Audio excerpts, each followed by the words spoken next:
Hello, my name is Salty Pepper Shaker. As you can see, I'm dressed up for the occasion. I want to remain anonymous, but also talk about a book that I just read, and I believe having a mask is the most befitting thing to do. The book is called Court of Thorns and Roses. I do not have the physical copy with me because I borrowed it from the library, and thank God I did because I had the ability to return something that I would never want in my household. I will just say the story. Before I talk about the story, let me say how I was introduced to the story. I was on Brooklyn and Bailey's Instagram page. I don't exactly know why.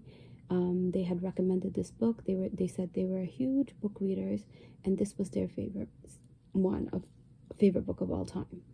And without reading the synopsis, without reading any summary or seeing any review, I decided to get the book on a whim.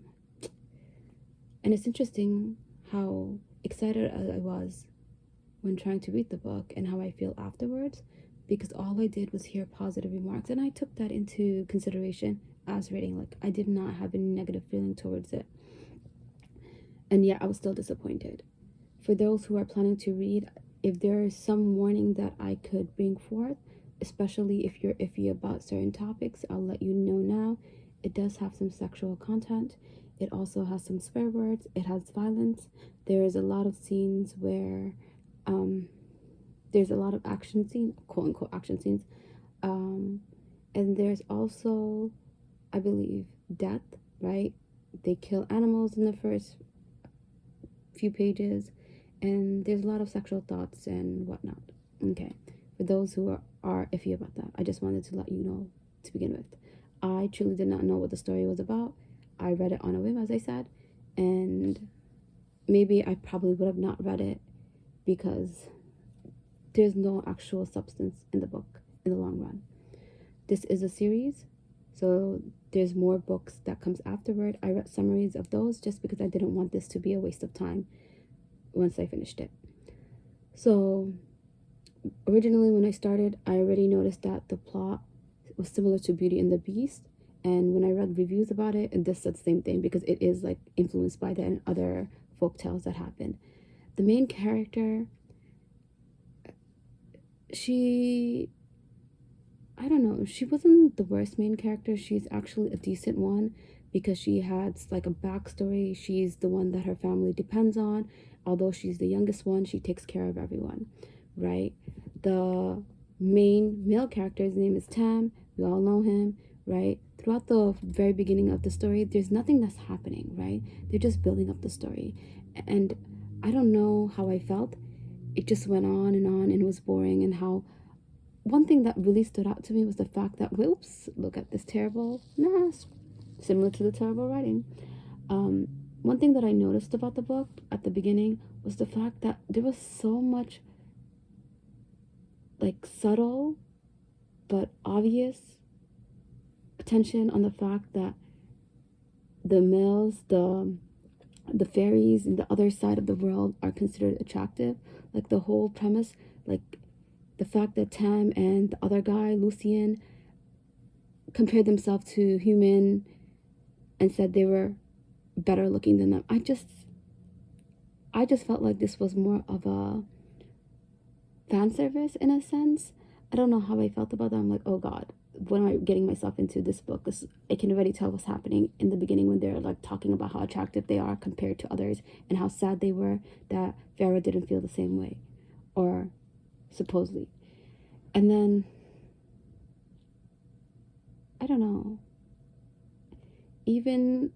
I will say the part that really got me frustrated was when Farah was trying to save Tam, and in this process of saving Tam, the main villain comes out and she decides that the only way Farah can save her is by doing a whole game, which didn't make sense. If you're gonna kill someone, kill someone. If you hate someone, hate them, right? Why are you making them do a pointless game in order to give them their wish? None of it made sense. It's like you're not even you're torturing her, but for no reason, only for her to get what she wants. And then you have that other main character named Ryzen, who comes out of nowhere, who's supposed to be the boy toy of the villain, right? And If she's considered the top villain, why is Ryzen helping Farah win the game? Why are you allowing him to help her? And why wasn't Tam doing anything? None of the books really answers it. Oh, Tam didn't want to see her get upset. Tam didn't want to see her get hurt. But the one time that Tam actually goes to see Farah, they decided they wanted to have, do the tango. You could have stayed there. You could have talked to her. You could have had a conversation. She could have done that too, right? But no. And I'll be honest, I was one of the dumb ones who didn't realize the riddle was about love, right? Because I wasn't really paying attention to it. And for me, the fact that the riddle even was about love made sense, because this whole thing is like influenced by, the fairy tales and folk tales. But it was so stupid, because she's able to win the game and then save everyone, right? Like, the villain has no dimension whatsoever. Like, why did she even create the game if she wanted to kidnap Tam, if she wanted to control the fairyland, only to give it up by having a pointless game where Farah had to win a game by reading at one point? We all knew Farah couldn't read. It just didn't make sense. It was like the writer created these games that were so pointless, but was supposed to connect and make some sense, because she had mentioned that the Farah couldn't read, or she liked doing art, or she killed the wolf with the arrow. But it doesn't make sense within the game. And I know I keep using the word make sense because that's how I felt. I don't know what was the purpose of this entirety of the book, right? And I knew Ryzen had a connection with Farah, and I know this goes on to the next book, but as I read summaries of it, it doesn't even feel authentic, because Tam's character was diminished, right? They build up Tam throughout this story, making him look like the perfect guy, only to have him disintegrate to sand. I am not understanding it. It just feels like fan service. It seems like a romance story where the writer didn't know where she wanted to go to, but had like one goal in mind and did anything possible to make it happen, right? Even if it didn't make sense. I know this is all wishy-washy. I should be writing things down before I'm saying it, but since this is my first actual rant, I decided it to be as authentic as possible, because the book was trash. I would not recommend it. It's just a girl who kills a wolf, is forced to go to the fairy world because that was one of the rules. Before she even went to the fairy world, there was a law or a promise when you can never break a promise, so she had to help her family, her useless sisters, her useless father, and help them provide for them. So when she went to the fairyland, she was upset because she couldn't help her family again. Tam promised that he would help them. So as she leaves, they supposedly forgot about her, thinks that she lives with her aunt, right? And they have wealth. Tam takes care of her. She's so dumb. Anytime they tell her not to do something, she does the opposite. And she's like some chosen one because she does things so correctly. She gets herself in trouble on multiple occasions. If you tell her not to do something, she'll do it.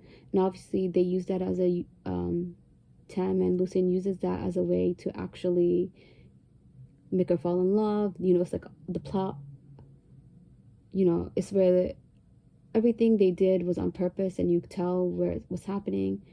The villain is in love with Tam, kidnaps Tam, tortures Tam. She also has a boy toy. Farah goes back home. She comes back because in the name of love, she wants to save Tam. She ends up in these 3 game challenges that doesn't make sense, but they're trying to copy Hunger Game. But Hunger Game does a very beautiful job in actually creating games and making characters fall in love.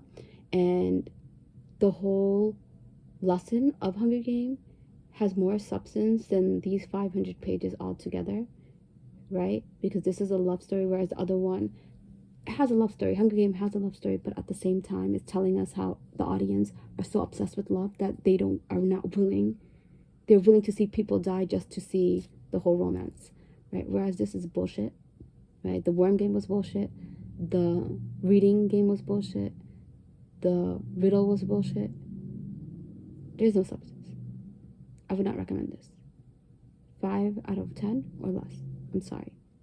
If you have any reasons why you like Court of Thorns and Roses, please let me know. I'm not willing to read the other books. I already know what happens. I heard it turns into more of an erotica later on as well. I'm not willing to read that trash. I'm not reading a book just so they can have some fan service being made. No. Thank you.